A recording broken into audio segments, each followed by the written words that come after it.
Oi, pessoal, como é que vocês estão? Tudo tranquilo?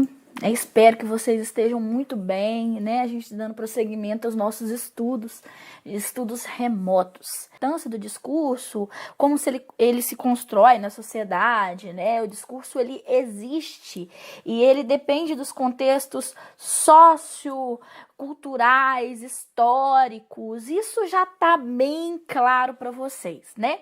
Então, nós produzimos discurso a todo tempo. Não é só aquele que fala, aquele que se cala também produz discurso, que é o discurso da intolerância, que é o discurso que não deixa o outro falar, né? Então, essa verdadeira questão aí que gira em torno da análise discursiva. Não é uma análise, como vocês viram, morfológica, não é uma análise gramatical, né? É longe disso. Mas é entender de que modo os discursos são construídos. Porque o direito também se faz presente como um discurso. E esse discurso, ele é construído socialmente, culturalmente. Aliás, vocês já viram a história do direito e viram como é que o direito muda de acordo com a sociedade em que se estabelece, né? Então, o direito não é algo estanque, não é algo engessado, não é algo dado por Deus, né, como queriam Santo Agostinho, né, que dizia que existiam as leis terrenas e as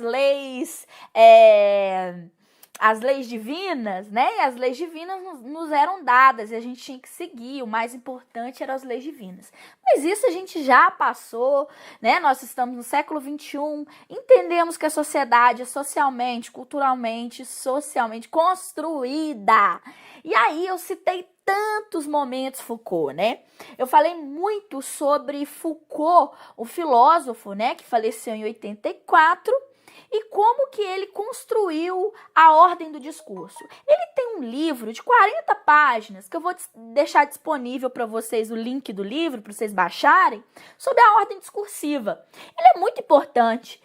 Foram aulas dadas por Foucault, no Collège de France, e lá ele traçou toda a ideia sobre o discurso. Porém, nós temos ideias muito maiores de Foucault, nós temos aí a sociedade disciplinar de Foucault, né? Porque o discurso, ele faz parte dessa ordem disciplinar, ele cria uma disciplina, né? Então, além da ordem do discurso, Foucault tem uma obra magistral chamada Verdade e as Formas Jurídicas. Foi uma conferência que ele deu no Rio de Janeiro, em 73, lá na USP. E aí, ele traça essa questão das formas jurídicas como práticas sociais. E aí, ele fala o seguinte, que qualquer ramo do saber, do conhecimento, diz respeito a essa ordem de práticas sociais. Ou seja, tudo é construído socialmente, culturalmente falando, né? Então, o objetivo do Foucault é analisar as práticas sociais, né? Que podem ser de maneira historicamente construída. Ele fala que a verdade, que aquele discurso de que é verdade, que é mentira, né? Falei no podcast um pouquinho sobre verdade, a construção da verdade. Então, ele fala que a verdade tem uma razão histórica, tudo tem uma história. Por exemplo, o que é real pra gente, hoje pode, daqui a um tempo, não ser real, né? Pode ser uma construção fantasiosa, né? Então, essa é a nossa reflexão, onde existe na análise do discurso os fatos de discurso como jogos estratégicos de dominação e luta. Então, o discurso ele não é único, são vários discursos que vão se organizando. Vou tomar um pouquinho aqui de café porque eu já estou empolgada. Então, esses discursos são jogos estratégicos. Eles tendem a existir, e não só um, mas vários discursos, e eles vão dominando, entrando em processo de luta. Quem é o melhor, quem consegue vencer, ele que se torna o dominador, né? Então, ele fala que a nossa sociedade, né, ele faz uma crítica à filosofia ocidental desde o século XVIII, que ela tende, a ciência, ela ocupou um patamar até de religioso, né? Então, como sujeito único, como fundamento do conhecimento, ele fala o seguinte, na análise dele: a constituição histórica de um sujeito de conhecimento, através de um discurso, tomado com um conjunto de estratégias que fazem parte de práticas sociais. Então, o sujeito histórico, no qual a gente, racional, no qual a ciência define, né, que é a teoria do sujeito, ele também faz parte desse conjunto de estratégias que constroem, assim, as práticas sociais. Assim, são as práticas jurídicas. Ele fala que a prática jurídica, ela é construída através dessa ordem do discurso, que são modos de reparação de danos, responsabilidade, formas de julgamento, subjetividade, formas de saber. Então, o direito é um campo macro, que trabalha também com a ordem discursiva. Por exemplo, o direito penal, como que ele evoluiu, né? Olha, no Brasil, por exemplo, no século XIX, Foucault citou muita coisa. Existia a pena capital, a pena de morte, né? E como o discurso penal foi evoluindo, as origens, ela foi sendo aos poucos sendo eliminada da nossa sociedade, né? Então, as formas de verdade, né, o inquérito, por exemplo, que vai ser apropriado aí pela filosofia do século XV e XVIII, o exame associado ao contexto da formação da sociedade capitalista, né, ele vai sendo construído. Uma das influências diretas do nosso querido e amado Foucault é do filósofo alemão Friedrich Nietzsche, né? O Nietzsche, ele era um filólogo, né? Ele não era filósofo, ele era um filólogo, ele analisava as línguas. E o Nietzsche, ele gostava muito o grande foco do Nietzsche, apesar da gente ter várias obras dele, Et Homo, falando sobre a religião, né, que teve uma tradução mal feita brasileira, chamada O Anticristo, né, mas ele não era anticristo, ele era anticristianismo, né. Então, o Nietzsche, ele tinha um grande objetivo de analisar a ordem discursiva antes de Sócrates, né? Ele analisou muito tempo os pré-socráticos.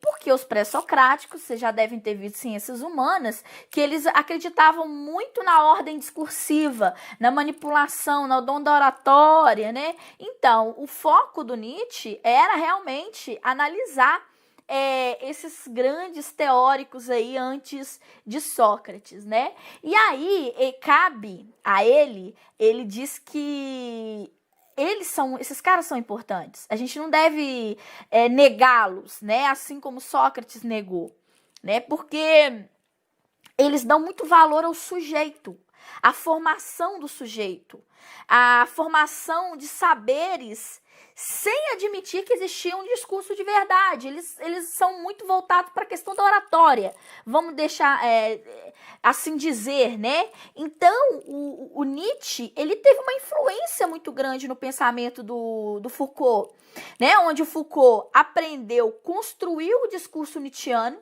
pegou o discurso nietzschiano, a ideia da referência do Nietzsche como filólogo e tratou o conhecimento não como um saber verdadeiro, mas sim a invenção de um ser humano. Ele falava assim, olha, o Nietzsche, ele tem uma obra que fala sobre os pré-socráticos, né, os filósofos antes de Sócrates, e falou que a humanidade, ela se dividiu em antes de Sócrates e depois de Sócrates, e a gente não utiliza muito os pré-socráticos. Ele falou que isso é uma falácia, né, que a gente tem que entender essa condição pré-socrática para entender que o homem é único. Ele é formado por um discurso, por uma ordem social, vamos dizer assim. E ele fala que o próprio conhecimento, que antes lá no século XVIII, XVII, XVIII, ele foi manipulado dizendo assim que a ciência tomou conta de tudo, né? E ele fala o seguinte, não, o conhecimento é uma invenção, assim como a religião é uma invenção. Aí tem a obra do Et Homo, do Nietzsche, que é a máxima disso, é a construção humana, né? O Nietzsche até, assim falava Zaratustra, onde ele apreende, ele faz uma crítica à religião, ele reconstrói uma religião, o zoroastrismo, né? E fala assim, olha como é que é fácil construir uma religião e tomá-la como certa, como ideal, né? Então, assim, ele trabalhava com religião, poesia, conhecimento também, assim como Foucault também usou muito, né? E trata aí que a religião ela foi uma invenção na humanidade do ser humano para ter produzir, construir relações de poder, né? O conhecimento não é da nossa natureza, tá? Ela é uma construção histórica e tudo, o conhecimento e até a visão de mundo são algo heterogêneo. A heterogeneidade é o foco do Foucault. Conhecer todas essas ordens discursivas que circulam pelo mundo, desde as suas relações de luta, dominação, aquele que vai ser dominado, aquele que vai ser subserviente, aquele que vai ter poder, né? Então, ele fala que conhecimento é uma relação de poder. Então, ele falou assim, se quisermos conhecer o conhecimento, devemos compreender quais são as relações de luta e de poder que nelas tem, né? Porque até o próprio conhecimento é limitado. Ele é construído, né? Existem outras formas de conhecimento. Por que o Foucault, até o próprio, ele questiona, assim, olha, existem outras pessoas que falam sobre discurso. Por que eu sou um dos clássicos? Tomar algo como clássico é fazer um recorte de conhecimento, né? E aí, você tem a formação de domínio e saber, a história da verdade, a constituição de sujeitos do conhecimento, que vão de acordo com as relações de poder. E aí, para vocês, galerinha do direito, ele fala muito sobre o sistema penal que acontecia na Europa, entre os séculos 18 e 19. Por quê? No século 17, 14, 15, né, na época do absolutismo monárquico, o rei é que mandava, né, não é correto? Vocês viram a história do direito, que é o rei que determinava as coisas. O rei é o sol, o rei era tudo. Inclusive, ele tinha o controle da pena, da punição. Podia fazer o que ele quisesse. Né? Ele mandava as pessoas presas, o rei na França mandava para Bastilha, né? Que era uma prisão política, por aí.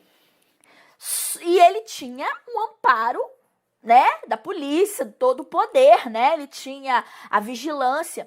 Só que a partir do século XVIII, XIX, a nossa sociedade ela teve uma mudança. E isso muito em relação à Revolução Francesa, onde estabeleceu a divisão dos poderes, onde estabeleceu, não é uma pessoa única que domina todo o poder, né? E sim três poderes se dividindo. Isso aí eu não vou ficar citando para vocês, que vocês já sabem, né? Então, eu preciso construir para o Estado continuar tendo poder, ele precisa construir instituições de vigilância e correção. Então, não é mais só o rei. Você tinha aquele impacto da figura do rei, agora você não tem. E outra coisa, o rei, vamos dar um exemplo para vocês aqui. Quando Tiradentes foi preso, condenado, ele teve uma devassa, né? Que ele foi acusado contra crime da lesa majestade, ou seja, diretamente ele estava contra o rei, a rainha, no caso. Então, ela fez o seguinte: eu vou puni-lo, né? Pegou o Tiradentes como a bola da vez, vou puni-lo. Mas eu vou puni-lo de uma certa forma, não para corrigi-lo. Não, ele é meu exemplo. Ele é a pessoa que eu vou mostrar para os outros que aquilo nunca mais poderá ser cometido. Assim era o controle penal do rei. O rei mandava para Bastilha, ele mandava matar, entendeu? Agora, entre o século XVIII, né, Revolução Francesa, que é a questão de liberdade, ares, liberdade, liberalismo, surge aí, não pode mais acontecer esse sistema. Então houve uma mudança dentro do sistema penal. É uma transformação do sistema, onde você não vai mais promover medidas radicais, assim, de morte, de exílio, etc. Você vai o quê? Corrigir, né? Vigiar.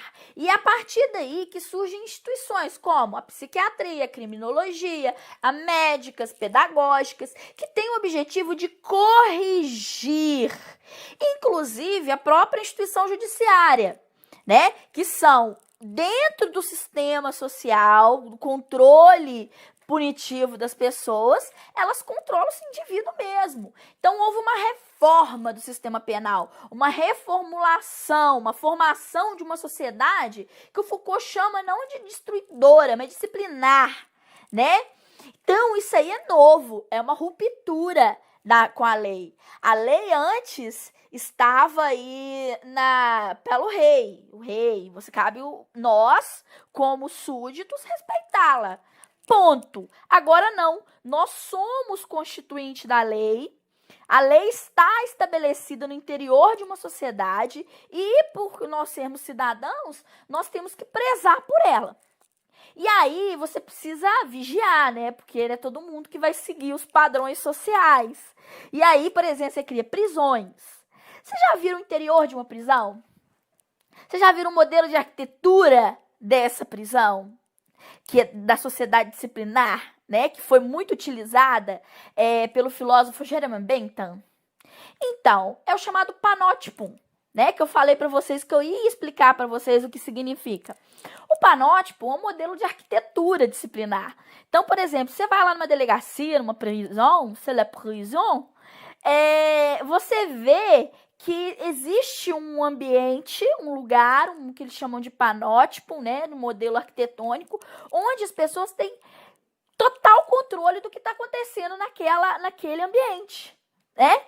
Então, um edifício em forma de anel, né, onde existe um pátio, uma torre central, né? Esse anel vai dividir em pequenas celas, né? Em cada essas células era mais ou menos isso, né?